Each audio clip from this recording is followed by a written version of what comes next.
Hello, and welcome to another episode of the Telnut Show. Unfortunately, Kirsha is not able to join us tonight, so I am your only host.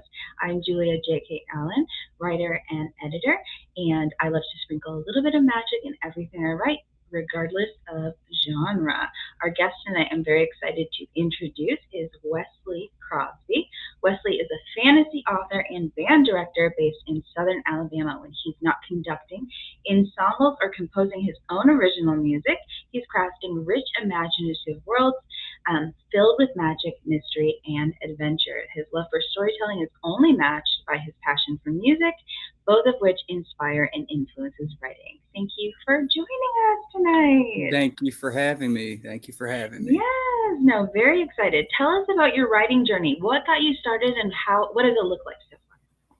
So I just recently finished my very first draft of my first novel, and I started writing it back in February of this year. What got me started writing it was I had just finished Brandon Sanderson's Mistborn, the first book in the Mistborn Yes. series. And then I also had just finished John Gwynn's Shadow of the Gods. And I had the idea for a minute, a D&D campaign that I had, and I planned everything out. I plotted everything out for a Dungeons and Dragons campaign revolving around this world. And I tried doing it. It didn't really work. And I was just like, how could I repurpose this? And then after finishing those two books, I was just like, you know what? I think this would be the best way to share what I envisioned for the world of Vaelthur. And I was just like, I just jumped head first in. Yes, no. D&D is a great avenue or vehicle for stories, I find. I'm really bummed Kirsha's not able to join because her story definitely has like strong D&D vibes as well, and was kind of inspired by the characters she created for a particular campaign and just became obsessed and loved with. So I love D&D vibes for stories because I mean, it's got all of the world building, all of the storytelling aspects so involved in the game anyways. Like, of course they make for amazing, delicious novels, right? Absolutely. And actually, the one of the characters in it was a character that I had created for a campaign that I was playing in. Yeah, no, but like I said, so inspiring. The things you figure out for the D&D characters, everything you need for world building and your own stories. I love that. And I love that you were like, oh, can't use it for this campaign. I'm not wasting this great idea, though. So and I'm glad I didn't. Yeah, no. Like I said, I don't know anyone who's like reads a book that has D&D vibes anyways, and it's just like, I wish they wouldn't have. Because like I said, great storytelling already built into it, you know? Absolutely. Yeah. So also, I love the Mistborn series as well. I haven't read everything by Sanderson, but like the way the magic is approached in that story, I really, really, really enjoyed as well. So it sounds like sounds like you read a lot of fantasy. What makes you choose that genre? I choose the genre mostly because of the fact that it's kind of like an escape from the reality of, some of the horrors of this world. Although I do write dark fantasy, so I don't think I'm getting that much away. But it's interesting to see, and it's interesting to read about all these different magics and all these like the swords and sorcery style, like even the high fantasy, like Tolkien, Lord of the Rings, stuff like that. It's just these vivid worlds, and the text itself is just so interesting to me. So that's why I eventually stuck just on fantasy, because I love reading fantasy. My shelf is composed of mostly fantasy, from Joe Abercrombie all the way down to, I think I've got Rebecca Yarros. So I think that's like A to Y basically. Yes, no, I love that. No, my reading journey was, I was a very pedantic young child, so reading the classics, right? And then I got into horror and Stephen King, Goosebumps, all the fun stuff kind of in middle school, just where I was like, give me math books. I don't really care what it is. I'm just going to consume as much as possible. But it wasn't until high school that I read my first fantasy stories, and I was like, there can be dragons though, and magic, and like my world just opened up. It expanded. There's magic and elves and all of this other stuff. The first fantasy story I read, I was like, everything is open and expanded in my life. Like, it was so powerful, right? That first story, that I was like, there's so much more possible than I knew before fantasy. So fantasy will always have a very special place in my heart for that reason, and I love it. the other great thing about fantasy, though, is even though it is escape, even though it is a completely different world that we explore, we can still talk about the real life, like you said, the darker crap that we're dealing with. And it's almost like a safer way of dealing with it, right? When the people are purple, that makes it easier for people to talk about and actually think about, right? Instead of It's easier the to real life. digest. Yes, it's easier. Yeah, like I said, it's like a mirror that holds things up, but it's not so painful for people to see the truth, right? Yeah, no, Exactly like that. yeah. No, like I said, fantasy, like I said, there can be dragons now. Like my life is vastly different after that. Vast. I think the first fantasy book I ended up reading was actually The Lightning Thief. It was in middle school. I picked it up because I thought the cover was cool, and Right. from there, Little from did there, I you was. know, I've been obsessed with Greek mythology forever, right? Forever. But no, my first fantasy story is like a little known story. It was like the Dragonbone Chair series. So it was like little known, but a friend of mine was like, I love this book, just found this series, let me borrow it. And like I said, life changed forever. I don't think I've heard of that series, but I definitely will have to go check it out after Yes, this. yes. Like I said, it's a little known series, but I really love it because there's like three swords involved, or at least two swords, memory, sorrow, and something else, and they all affect the characters in different ways. So it's like, oh, there's so much to it. Like I said, most people have never heard of it, but I was lucky enough that that was my first foray into fantasy. So, um, what does your writing process look like? How do we go from idea to finished manuscript? Now that's a tricky question because for this first book, I was mostly just kind of pantsing it. I had the bare bones of what, who, and where, Yes. but for at least the first 15 chapters or so, I kind of just pantsed it. I kind of was just like, I have a vague idea of what I want, but I'm just going to be like Stephen King and I'm going to be a discovery writer for a minute. Yeah.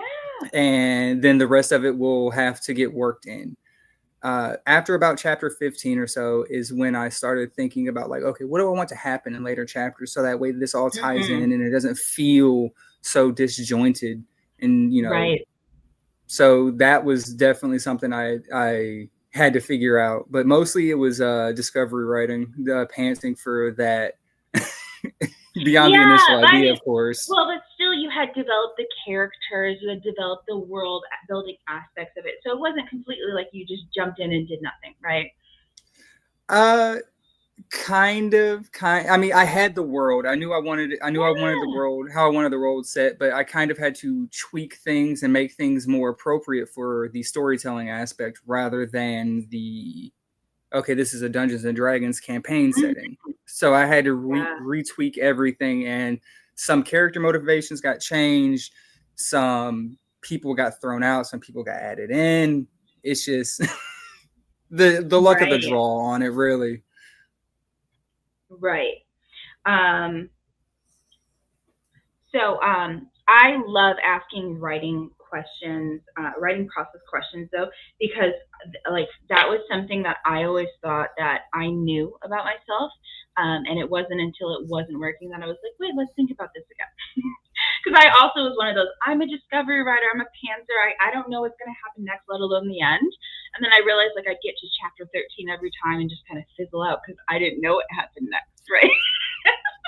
So I About the love that you were point. like, yeah, no, I love that yeah, because you lose steam and it's like, you know what I mean. You have to start making decisions at that point of like to not that nobody is a pantser or discovery writer. A lot of people I know really do wonderful things with that, but I had to have that kind of epiphany of like it works if it's working for you, but it wasn't working for me at all, right? I keep getting stuck. I keep losing steam and then never touching it again, no matter how much I loved that story or wanted to do so much with it.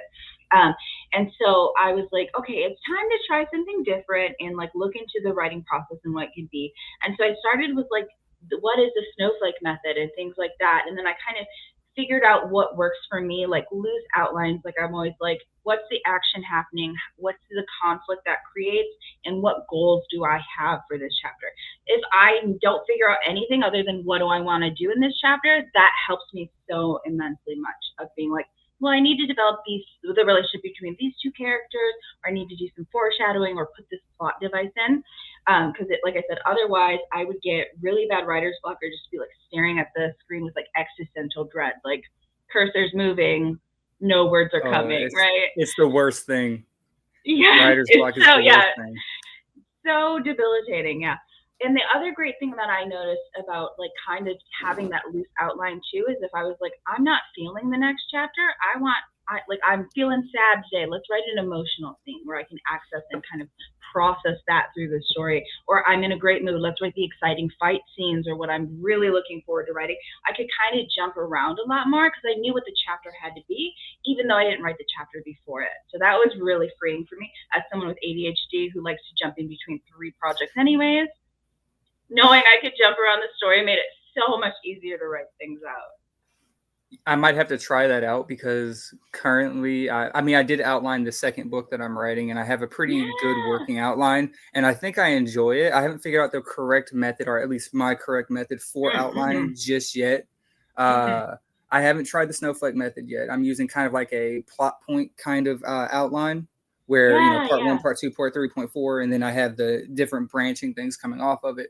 And I don't know if I really like it, but I'm definitely going to try some different outlining techniques because I do think that I would benefit more from being an outline writer because then I could jump around because I have other projects that I want to work on too. But if you don't want to if lose you're track fully of where you are.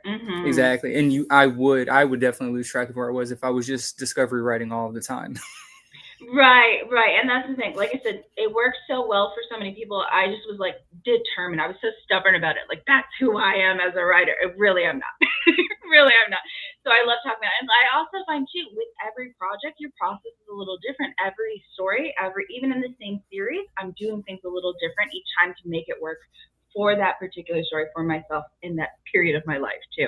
The other thing I will say, if you even if you don't have it planned out enough, if you ever are like, oh, I'm really stuck on how to do this, put it in brackets. Just make a note to yourself. Have this big talk about how, he has to confess his feelings or they have to fight about X, Y, and Z. Put it in brackets and move on. Like, you don't have to write that part you're stuck on. If you've got flow going, jump to the next chapter, jump to the next scene, right? Just make a note to yourself to come back to and keep going. That's what a lot of people, they'll lose steam and they'll just get stuck at a point. It's like, you can skip ahead though. Yeah, that's news to me. I thought you just had to write it from beginning to end. Right. No, and that's the thing. We all feel like there's a right way of doing this, but it's what works for you. Like I said, is it working? Great, keep doing it. If not, maybe think about different ways of trying it out. Yeah, because that's one thing. Is like, yeah, we are such perfectionists, and we're told like, oh, there's a right way to do it. That's what all the rules are for, right? But like, no, there's so many different ways of writing, as many as there are writers writing, right? Every person has a different right way of doing it. Yeah. Okay, so I've got some definite things to think about especially when it comes to dealing with writer's block now. Yeah. Well, and that's the thing is when you're new to the author thing, like I feel like we don't trust our instincts, and we also feel like there's a right way to do it. I got to do it the right way.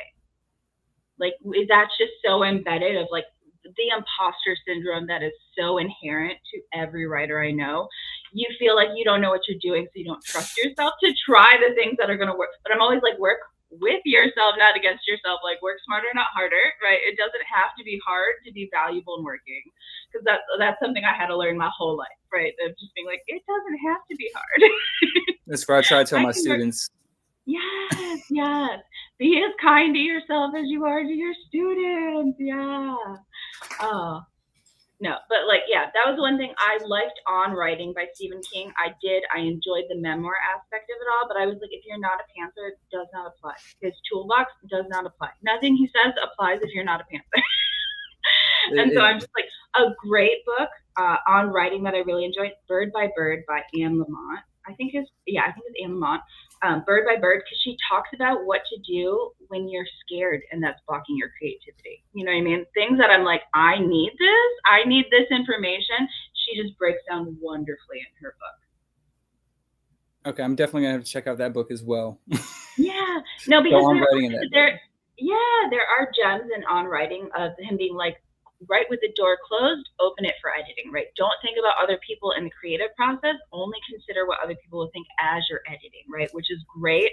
Anne Lamont's Bird by Bird has so many insights like that, though, that I feel are like, I needed this insight. I needed the freedom to be like, okay, we can let go of insecurities and just write. You know, like I said, I just really vibe with that book in particular. I'm definitely gonna have to check that book out. Yeah. All right. What do you think is the most important part of writing? The most important part of writing, I would think, is just the writing aspect itself, getting the idea out there and not letting a good idea pass you up for the so-called perfect idea or, Yes. best idea. Because I feel like a lot of people do that. They'll get so caught up. They want to be a writer and they want to write, but then they never write because they're like waiting for the correct idea to them. And that idea may never American come. novel, right? The next, instead of what they're just excited to write about. Exactly. And so I think that actually getting there and writing and just doing the writing itself it's the legwork right there. Just you have to get yourself writing. So valuable, right? It doesn't happen. Like Louis L'Amour always said, you have to turn on the faucet if you want the water to come out, right? Exactly like that. Yes. No, I 100% agree. You can have the best, even if you have the best story idea and you're in the world, if you're not writing it, no one's gonna read it, right? If you're not writing it, it's just an idea in your head. Yes. No, I love that. There's a lot of value in just doing the thing, even if you're scared, do it scared, because you're never gonna feel ready. No, you're exactly. It's one of those things. You just have to jump in and do it. I mean, yeah, 100%. When you start with writing, do you begin with characters or plot? So for this particular series that I'm writing, I actually decided on the character first and then the plot second. I knew who the character was going to be, who I wanted the main character to be.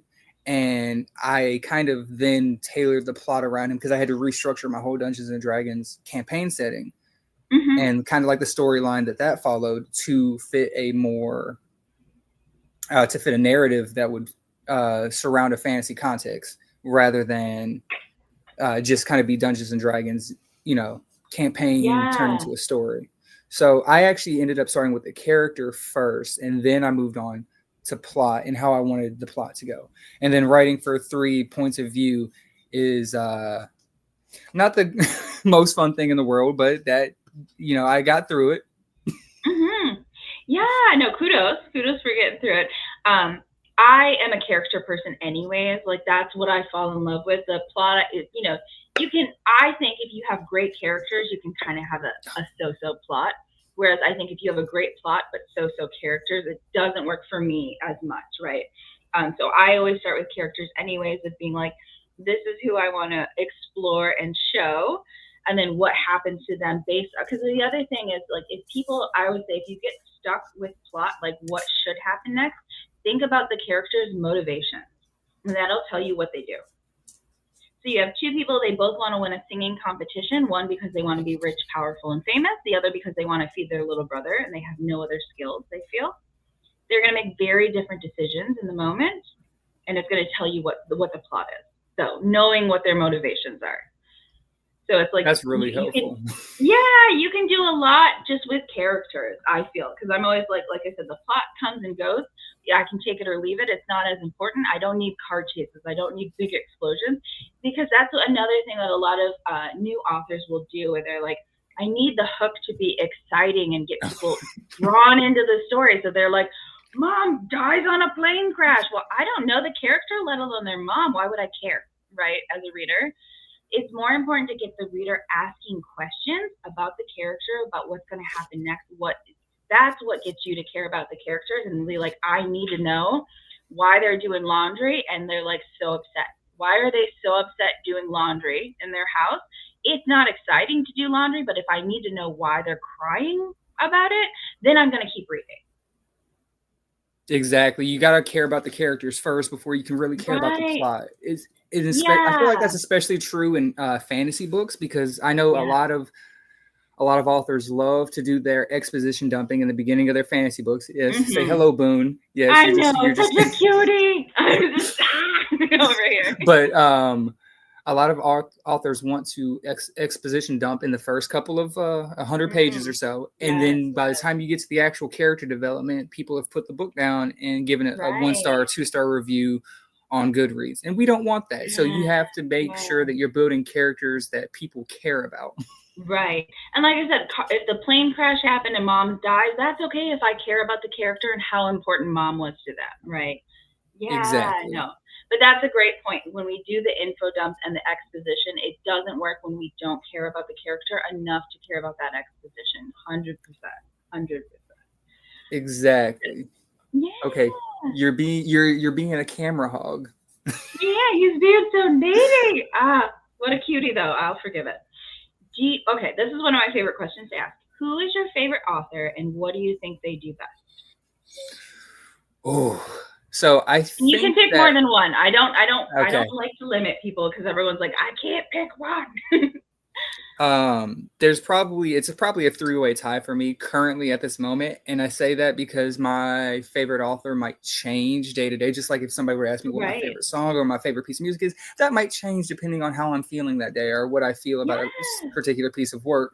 Right now, it is a 3-way tie between Mark Lawrence, John Gwynn, and Brandon Sanderson. Mm-hmm. Personally, for me, they each bring something a little bit different to the table.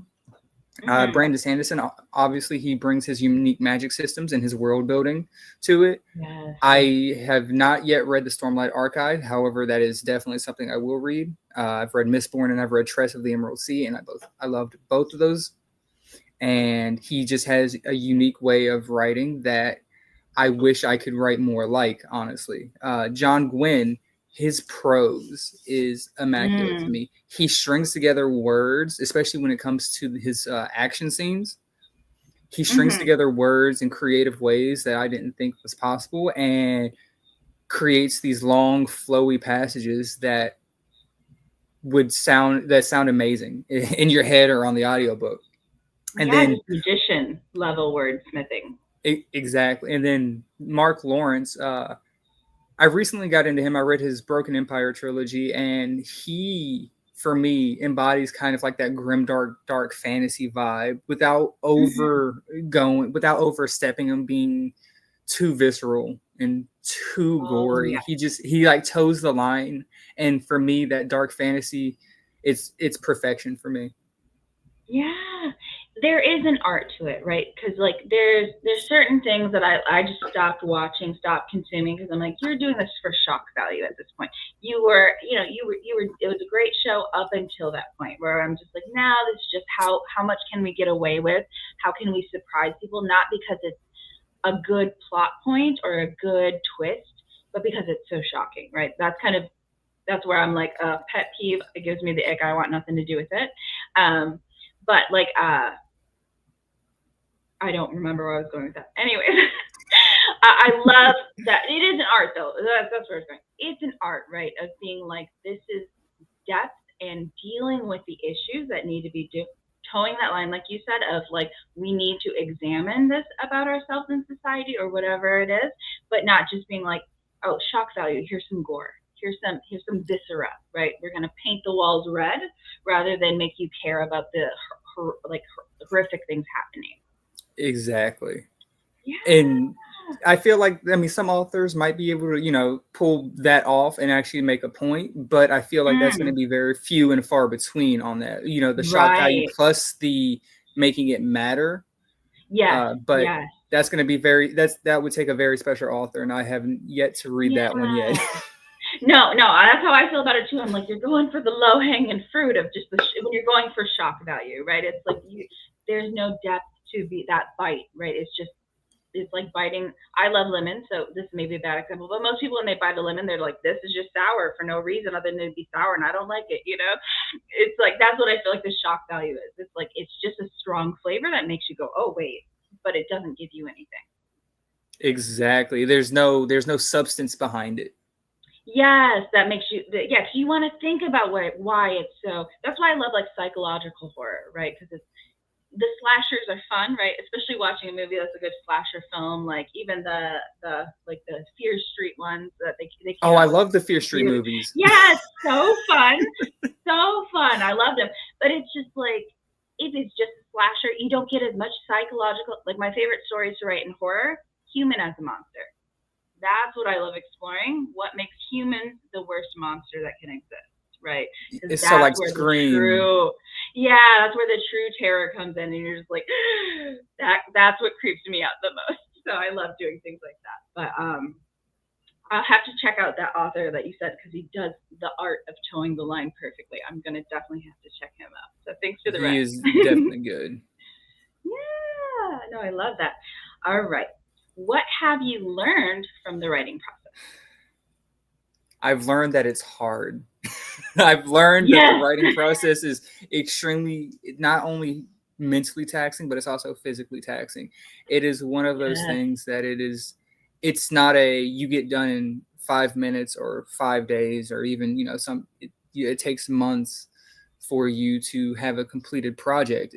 And it's grueling. That's what I've learned, but it's also rewarding. It's rewarding to see your work and your ideas come to life on a page, and for you to look back on it and be like, I actually wrote that, and I'm actually proud of that. So The most satisfying feeling I ever had was holding my book for the first time and being like, I did this, right? I did this. I made this from scratch. And it was just, such a rewarding feeling, like you said. it is definitely rewarding. Hopefully one day I'll be able to hold, mine. I still tying up some loose ends right now. It's Right. sent off to my editor, and I have my fiance doing my book cover. So Oh, so exciting. So exciting. It's coming. That feeling it is is. coming. But like also kudos, you got through a first draft. How many people say, I want to write a novel, I have a great story in me? They never get to writing one word, let alone the whole thing. That is, I mean, exactly there. The amount of people who say Yeah. they want to write a novel versus actually writing the novel is probably Yes, exactly. 80 something percent of the American population say they want to write a novel. Like 6% actually do it, and 3% actually publish. So you are a part of the elite who actually wrote it. So kudos. thank you. That makes You're me feel working better on about getting to myself. even more elite status when you publish. So, because that's the thing, Yes, I'm like, we ma'am. got to give ourselves. I'm a big celebrate every small victory. We got to give ourselves credit for what we've done, even when we feel we have so far to go. Look how far you've come. Because if you're not That's celebrating that, because that's the thing. If you have students and you're like, I want you to do this behavior, you don't do it by shaming them for not doing the behavior. You encourage the behavior you want to see, because that's how we learn best. That's how we associate positive feeling, that dopamine rush of we did the thing, now we want to keep doing the thing. So celebrate every small victory. exactly. And I definitely do that with my students. So I understand. It's Yes. harder for myself because I'm so critical of myself, but No, we are our own worst critics. But like I said, no one learns from shame. You go into your lizard brain, and it's just like, all I have are feelings and reactions. I can't apply logic. I can't find solutions. But that's how we were all taught. Like I swear, it was when we were in school. It was, oh, if you don't do this the right way, you're gonna fail. You're gonna have all these terrible things happening to you. So we learn shame as motivation. No wonder we're struggling, right? No wonder we're so critical of ourselves. Because it's just like, it's not good enough unless it's perfect and all that stuff. it's ingrained into us. Yeah. It is, unfortunately. But like I said, my like with every crappy gift I've gotten from an adult in my life, I don't have to keep it anymore. We can return crappy gifts that no longer serve us. Took me 39 years to get to that point, but we're here, and I'm sharing it with everyone. Return those crappy gifts, because I might I have to remember do that saying, to quite a few. yeah, no, 100%. I remember I seeing it where it was just like, your therapist walking through your brain. Why do you have all of this anxiety and these horrible thoughts? And oh, it's a gift from my parents. No, throw that away. Throw away that negative self-talk. That's not from you. That was somebody else gave you a crappy gift, and we don't need it anymore. Anyways, that's my soapbox for tonight. How do you make time for writing? So you're a teacher, you've got a life, you've got music you love to do. How do you make time for writing? I get up at the crack of dawn and I tell myself I'm going to write for about an hour and a half. And whatever I Yeah. sit at the end of that, because I'm on summer break now, so it's a little bit easier for me now than it was when I was in school. But I get up at the crack of dawn and I tell myself I'm going to write for about an hour and a half, 2 hours. I let it sit after that, and then I go back to it at a later point, and I try my best to set a word goal, and my typical Mm. word goal is 2,000 words a day. Mhm. And there are some days that I go a little bit under, like I'll Mhm. hit 15 or 1,600. There's some days that I go over and I'll hit 25, 3,000 words for that day. Yeah. Yeah. But I put myself in a, and I find that it's easier for me because my life is kind of built around a schedule being a teacher. So I kind of put Mhm. myself on a schedule. I wake up in the morning, I brew coffee, I sit down, I start playing music, and then I open up my manuscript and I sit there for about 10 minutes, and then I just, then I get to work. I've thought about all the things that I want to do and I want to accomplish in this section of Yeah. writing, and then I get to work. No, like I said, setting goals for myself as a writer is the best thing I've ever figured out for writing myself. Like I love that you do that as well, and I love that you have a routine because here's the thing. Like we always say, like bed's only for sleep, right? If you do other things, your brain doesn't know it's only for sleep. So you get into bed, you're not going to sleep. Well, it's the same with writing. Like when you have a routine, I like to call them writing rituals, making coffee, that having your playlist start, your brain's like, oh, it's time to do the thing, right? It's so much easier, like I said, to turn on that faucet and let the water flow because your brain's like, it's time. This is when we do this. Yeah. So I Absolutely. love that And you have a routine. Yeah. yeah, having that routine has definitely helped me because there are some days that it's hard for me to write. It's hard for me to, Mm, have that motivation to write. But yeah. having that routine and doing it and just seeing it through it really helped me kind of like set my brain onto, hey, Mm-hmm. let's do this. Yes, no, it is great. I wish I was more of a routine person, but I can be. I just have to be flexible about timing, right? Because I've always been on moon time, as I like to say. If I were to try to wake up at 6 a.m., my brain's not working no matter what. It's only working because I've been up all night, usually, right? So it's just like I can do the morning things, but like I kind of come alive at 8 p.m. So I started to do writing at night instead of in the morning. So just figuring out, like I said, work with yourself, not against yourself. Everyone always like, oh, morning people, they're angels. They're so productive. They get so much done. Well, not if you're not a morning person, right? Don't villainize yourself just because, like I said, my all cylinders start firing at 8 p.m. That's not my fault, but I'm going to work with it. And trust Not me, convenient. Yeah. I've been teaching for 3 years, and I'm still not a morning person. So Yes. No, but you do very well to still be working and functioning at that time. No, I love that. All right. What is your favorite part of writing? getting the ideas out and seeing the process kind of come together and kind of coalesce into a bigger picture, really fleshing out the world and having the interactions between the characters and kind of going through it with them to a degree. There were a couple times during my writing where I found myself almost in tears because of what I was writing, because Mm-hmm. I felt so close to some of the characters and some of the stuff that they were going through, that Yeah. I was like, why am I writing this? And I was like, oh, okay, yeah, it's because yeah. Then I just go back to No, it. yeah. Yeah. So No. that's definitely my favorite part is getting immersed in my own world. Yes, no. And that's the thing. Writing is very therapeutic and very cathartic, but that is not just beneficial for the authors. The reader is going to get that therapy and catharsis as well. So even though you're like, why am I writing about this? Oh, because it's my problems. Like it's going to help other people too. Explore that though. Yeah, because Kirsha always jokes around that sometimes she's like, yeah, my characters are like, hey, you doing okay? You seem to be working through something here. And it's so true, but like I said, it's so helpful for more than just you. So lean into the therapy. Exactly. Just lean into it. It's okay. You can go get actual therapy after. Yes, but get the vitriol out, right? The poison needs to come out of your body at some point.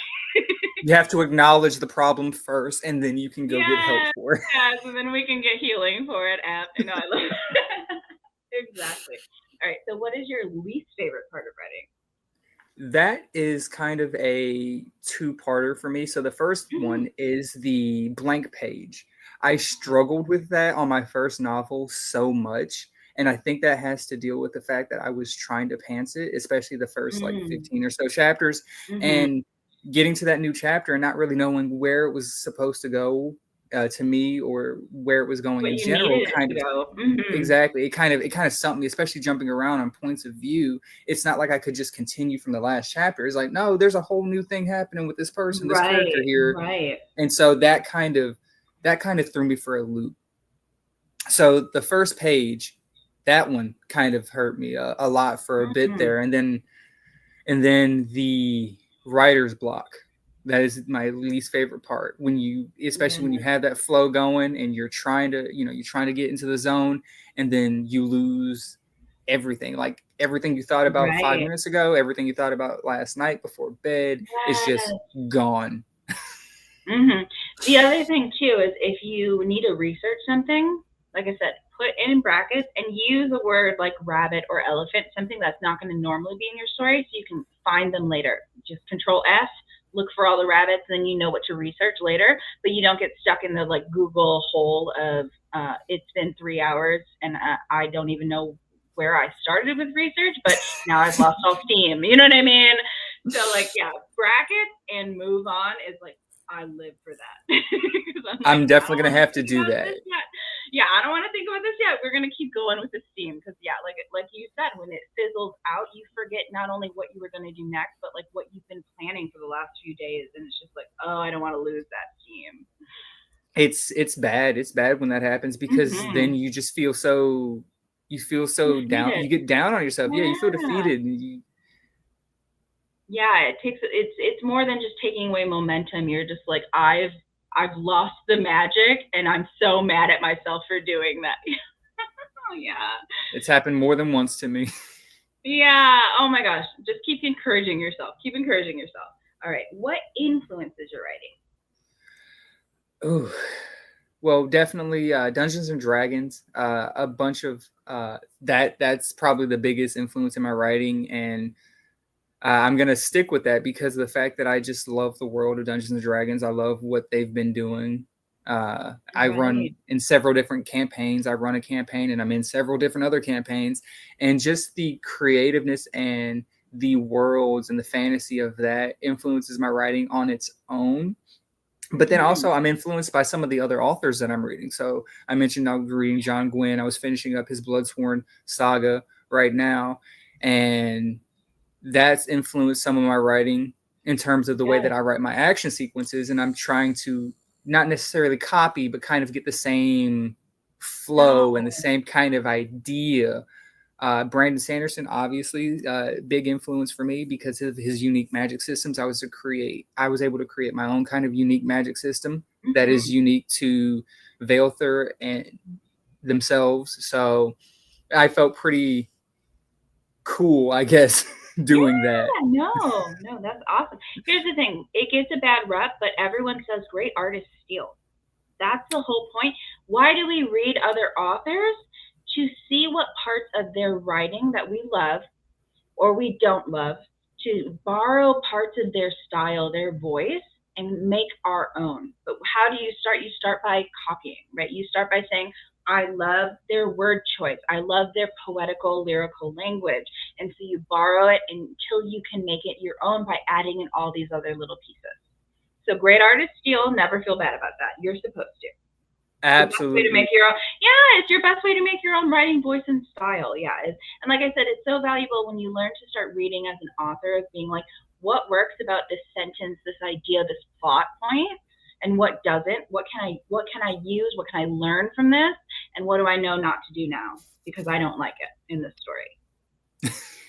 You know, it kind of is not as fun as like just reading and just absorbing. But like, here's the thing: I also know I love a story when I like just get lost and stop thinking so much. Just stop You thinking. know what I mean?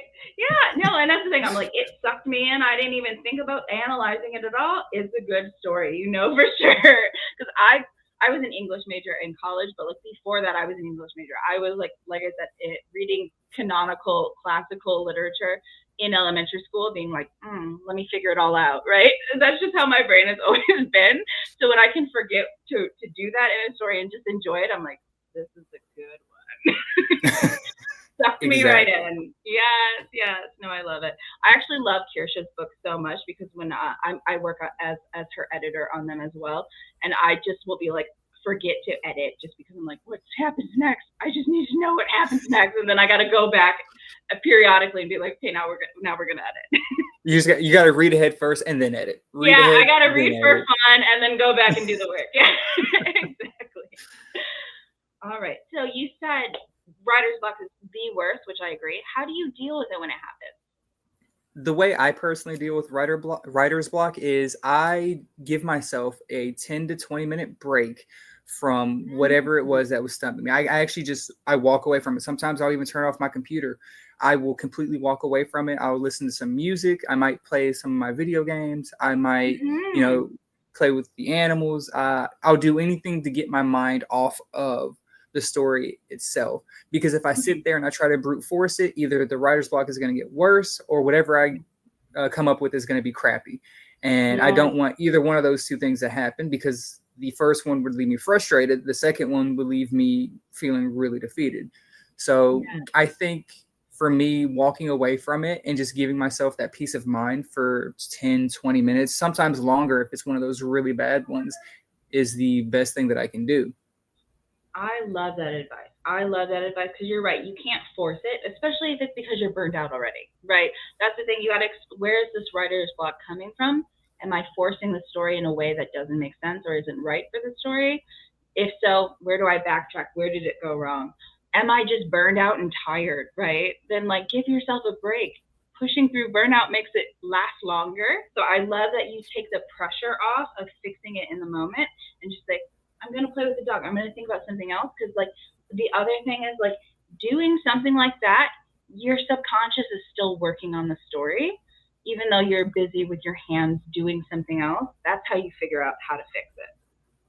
Exactly. And I think that Yeah. some people don't do that, and then they get really down on themselves, and then they never finish the Yes. book because of that. Well, that's the thing. Yeah, the guilt that you're adding, the pressure you're adding by trying to stay with it and like force your way through is only going to prolong it and make it worse. I feel like. So I love that you're just like, no pressure, shut that down. I'll come back to you later. Like I love that. I think that's such great advice for dealing with writer's block. The other thing I always recommend too, I'm like, are you consuming enough stories? Are you watching and reading enough? How are you going to have creative ideas when we're not filling the creative well?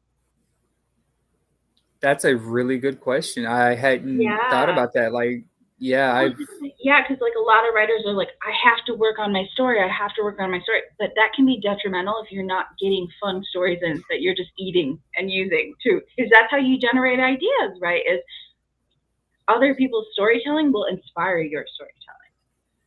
But a lot of times we're like, but I have to get this done. I have to work on this, or else I've wasted my day because I love writing so much. So it's just like, no. Sometimes you need to veg on the couch with your favorite shows, or watch a new movie, or read a book for fun. Yeah. yeah, you have to do some fun things. You can't just be all focused, day in and day out. I mean, some people probably can, and that my hat's off to them for that, because I know Right. I am not one Right. of them. No, and I love that you have your music too, because I feel like when I give into my other creative endeavors, that makes everything better, including my writing. For me, it definitely does. Yes. Going Yes. from one creative idea or one creative thing to another, it definitely Yes. helps. And then I can also they kind of work in tandem for me. So I can Mm-hmm. write music that accompanies the scene or whatever that I'm working on, the chapter that I'm working on, Yes. or I could listen to the music and be like, okay, this would sound really cool here, and then I can jump back and forth between the two Yes. of them. No, your own built-in soundtrack to your story. How wonderful. What you should do is record that and put links in your book so that people can listen to the playlist as they read. I've seen a lot of romanticy Yeah. writers do that, where they have the curated playlists for their, Yes. No. And and I readers love love that. it. Yeah, readers love it. Yeah, do it. You can make your own amazing epic soundtrack. Do it. Oh, that Not everyone has that ability. Yeah. that just sounds awesome to do now, and I'm definitely gonna do it. Yeah, you should. Like I said, readers will eat it up because how cool that you can listen to what inspired the author while reading the inspiring scene, right? And just have that swells of cinematic music behind you. I love that. All right. What has been your most significant writing victory so far? that would be an easy finishing my first draft of my very first Mhm. novel. That would definitely be an easy one for me. The weight that felt like the pressure, like in the weight that came off of my chest when I finished it, and I actually got to write the words "the end." It was Yeah. just like I actually finished it.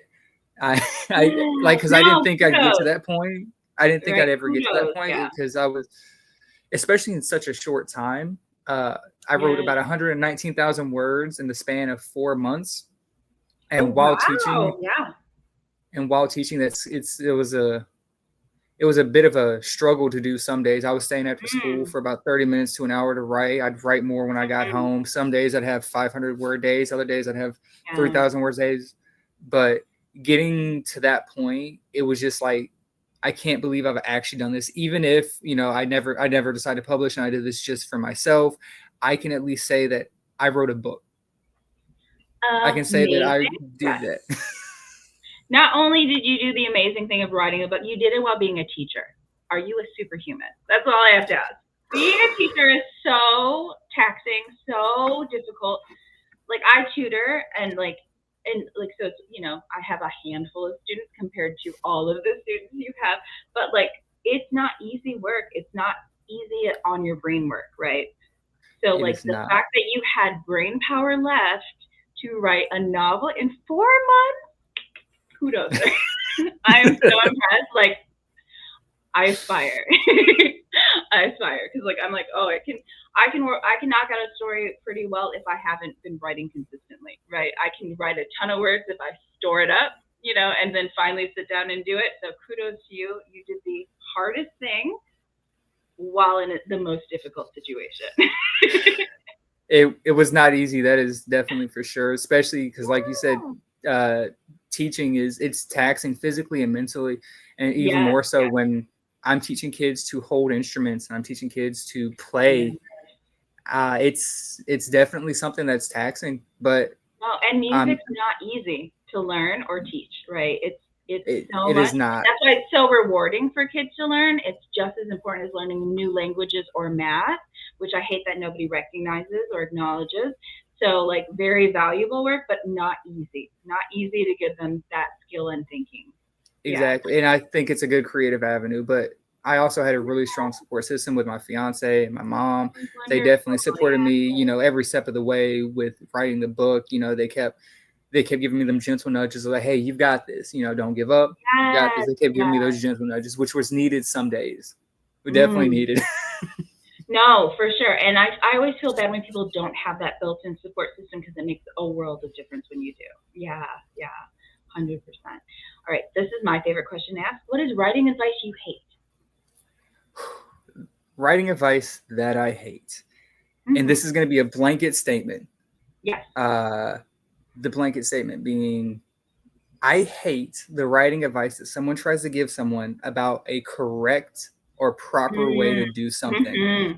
Or like I cannot stand when somebody tells them the right way Mm-hmm. to outline a book or the right way to phrase something.